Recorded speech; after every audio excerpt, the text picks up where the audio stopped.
Good morning and welcome to the DFS Army YouTube channel. I am Razzle11 and you can find me on X at Razzle11Grinds. We are going to take a look at some pitching for today, the 19th of, September. Uh, it is Thursday. We do have a 4-game day slate, 6-game main slate. Not a ton of games to work with, but we're going to try to give you a look. Reminder, this is a first look at pitching options. I will be looking at DraftKings as that is where a majority of my action is. If you play on FanDuel, I would cut my pool into a half or even a third. Pricing generally isn't quite as tight.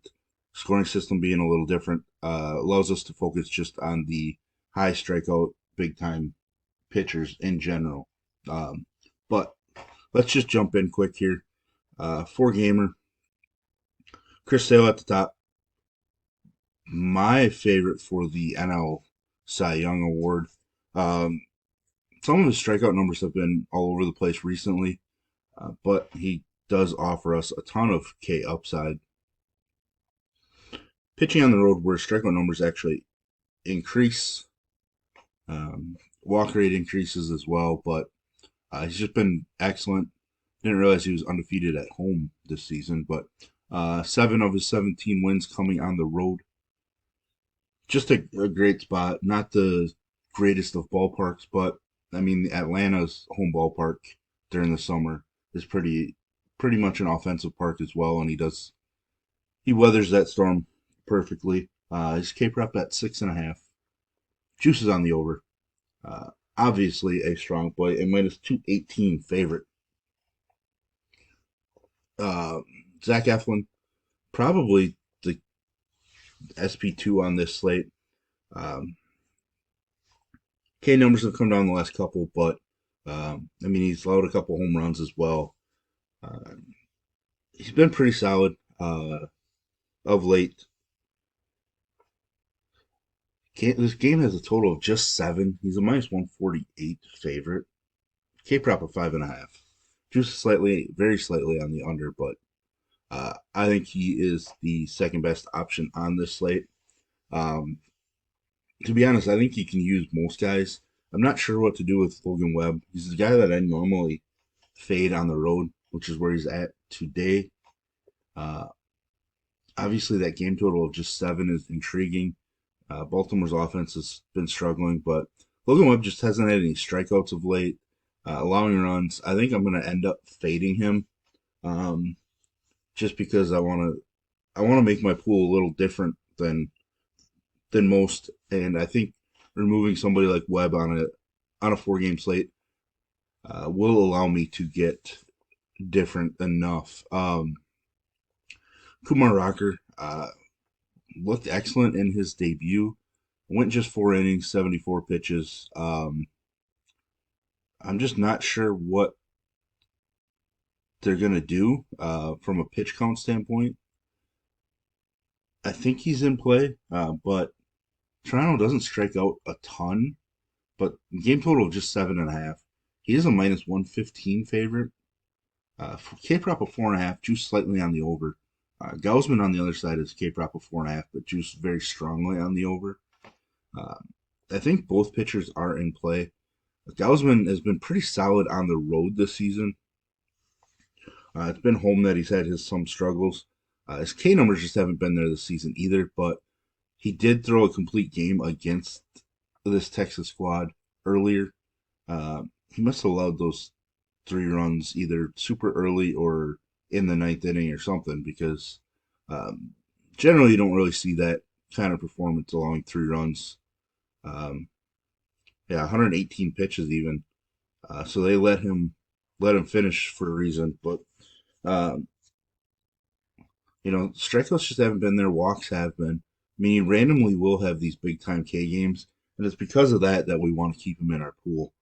He still has his big time upside. Some of the Texas lineup is pretty weak. Obviously, the overall look of it is weaker without Corey Seager. So, we'll definitely want to get exposure to Gausman. Now, this Twins Cleveland matchup. I'm not really sure what to do. Cantillo is a K prop of 4.5, too slightly on the over. He's a minus 118 favorite. So maybe we go there. He's looked good in his last two starts since being recalled. 16 strikeouts in 12 innings. That was against the White Sox and then Tampa Bay. Little more difficult matchup, so I think I'm going to sprinkle in Cantillo and leave out Woods Richardson, just because I don't really love the matchup. He's throwing the ball pretty well against Cleveland, to be honest. Um, Strikeouts not really there. Bailey Over racked up strikeouts last night against Cleveland, but uh, he hasn't been as strong on the road either. Take a look at his matchups against Cleveland. The second one was at home. First one was in Cleveland. Just 11, so he threw the ball extremely well, but racked up 11 fantasy points. If he scores 11 fantasy points, matches that outing, uh, I don't think he's going to be in the winning lineup. So I don't mind going with the fade here, and sticking to a five-man pitcher pool on this slate. Let's take a look at the main slate. Uh, Six gamer. Have not looked at all at any of these games. At the top, you get Kikuchi, a minus 285 home favorite. K prop of 6.5 was juiced strongly on the over. Uh, Certainly going to be somebody we want to utilize. His last start did come against this Angel squad in LA. Uh, so that's kind of annoying, but he hasn't been super sharp since his 12 strikeout performance. But that's okay. He does have double digit K upside. Um, his overall numbers are better at home, but I don't know what they are when pitching with Houston off the top of my head. So, but he has looked pretty good with Houston. So, Kikuchi definitely worth being a spend up option on this slate. Luis Severino probably not going there. He was decent against Philadelphia the one time he faced them, which was his last start. But I'm not really interested in picking up Philadelphia with a pitcher. Tobias Miners, not very good against Arizona the first time he faced them. His numbers overall are better when pitching at home, which is where he will be pitching today. Um, Obviously, his last start came against Arizona as well. So, finding ways to kind of eliminate some guys. But it's going to be tough because we need to find some pitchers. Fott got lit up by the Brewers. A bounce back start wouldn't shock me. I know the Brewers clinched the Central yesterday, but they're fighting for a top two seed, so I'm not sure how much they're going to celebrate. But let's pay attention to that Milwaukee lineup today.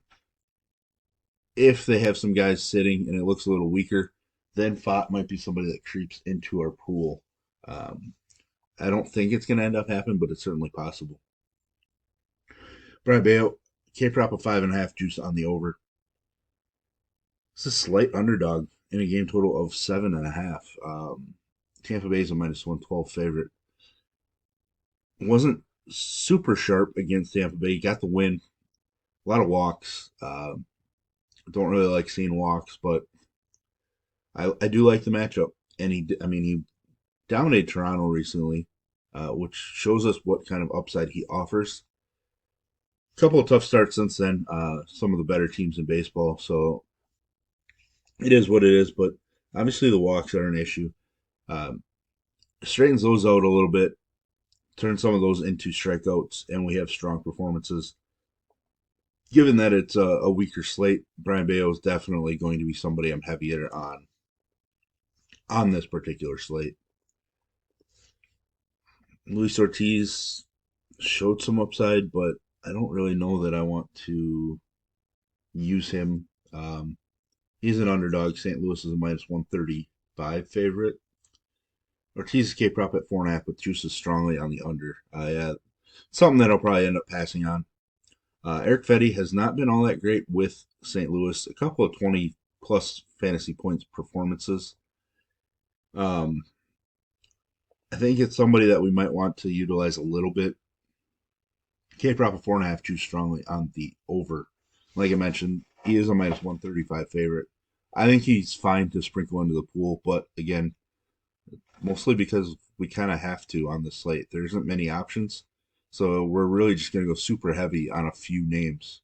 Um, Zach Littell being a favorite in this spot surprises me a little bit. Pitching at home where has been better.